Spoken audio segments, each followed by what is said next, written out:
Alrighty then, welcome back everyone, and I am super excited to show you guys these little faux succulent terrariums that I made for my home using items purchased all at the Dollar Tree. These are so stinking cute. I can't even get over it. I just wish I would have found something that was bigger so I could have made a much larger ones. So these are going to be mini terrariums. And if you guys are interested on how to make these, and please make sure you stick around and you watch this tutorial. Now, before we get started, please make sure you hit that subscribe button and then also ring that notification bell. And now let's go ahead and dive into this mini faux terrarium. So for the first item that I purchased were these little gift boxes. They have these in different sizes. I went ahead and I picked out the largest one they had. And then I picked up these chopping mats at the Dollar Tree, and it comes with 2 of them. I bought 2 of the white sands. They also carry these in black, but I could not get a hold of them. And then 2 bags of the rocks. So I also have a variety of succulents. Whenever I stop at the Dollar Tree, I always make sure that I look in their gardening area to make sure that they have some so that I can keep them for, future projects. And then these little pots were gifted to me. They were from Michael's, I want to say. They purchased them from. So if you're interested in these you can find at Michael's. I really don't know the price on them, so I apologize for that. You will need your hot glue gun and some twine or rope, whatever you have in hand. And then you will be needing some spray paint. I chose to go with the Ultra Matte White Rust-Oleum paint. I absolutely love it, but you can go with whatever color you like.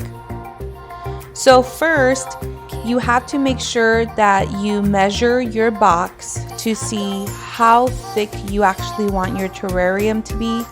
I measured mine at 2 inches, but you can go with whatever size that you want. So what I did is I just did a little mark, and I did that all the way around my box. You want to make sure that this is as even as possible when it's laid up against the wall. If you have any areas that are thicker than the others or wider, then you'll be able to notice the difference. So you want to make sure that you get this as close as you can to what you're measuring. Okay, and you will be needing a box cutter for this. And now I must warn you, please be careful, and it's easier if you just cut out little sections of it, because if you try to slice it all the way down, it's pretty dangerous. I tried it with the first box and it was not happening, so I gave up on that. And then you want to make sure that you trace 2 circles onto your chopping mats, and then do a line right in between, as even as centered as possible. And then you want to go ahead and cut all of these out.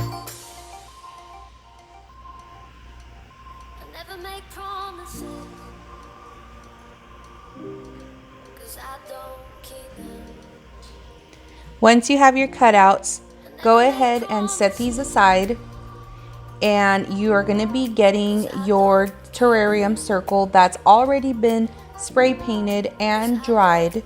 And so as you see here, there's 2 sides to it. There's a shinier side and there's like a more textured side. You want to make sure that you do it on the shiny side facing outward, and then go ahead and then hot glue that down.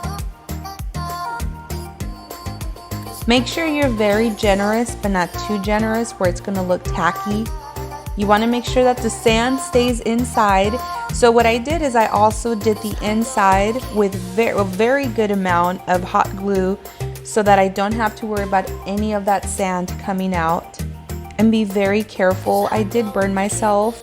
If you work with a hot glue gun, you kind of get used to the burns, but if you're not, then please be very careful. This can be very, very painful.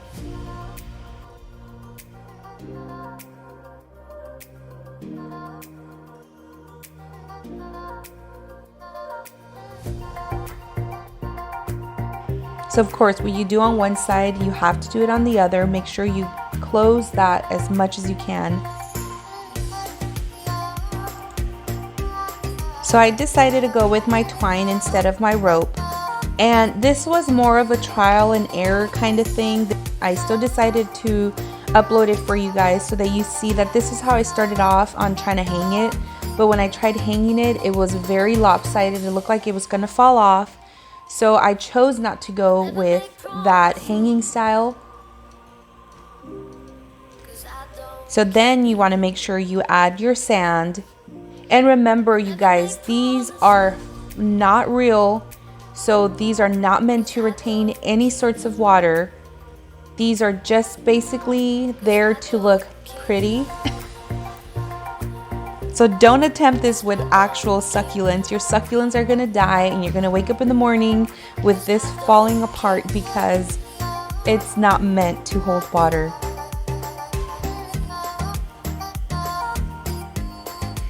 You can place your succulents as you see fit. It actually took me a good 30 minutes to decide exactly how I wanted them.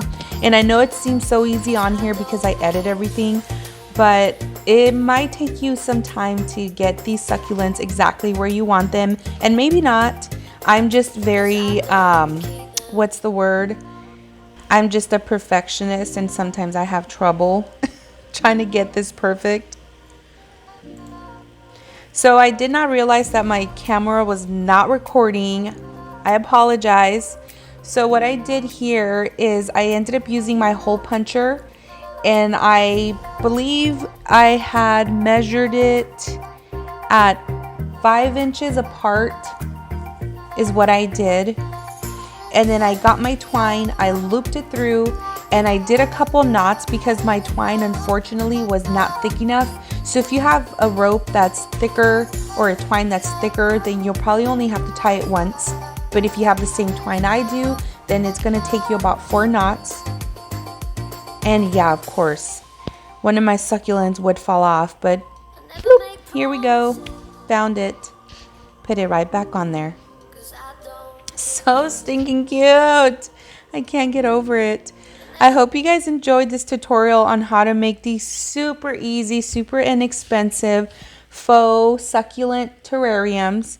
And of course, if you do find these in a bigger box, then I'm pretty sure it will look so much better. You'll have so much more space. But these are just your little typical little mini terrariums. I hope you guys loved every bit of it. And if you guys enjoyed this video, don't forget to give me a thumbs up and don't forget to hit that subscribe button. And until next time, you guys, I will see you on the next DIY.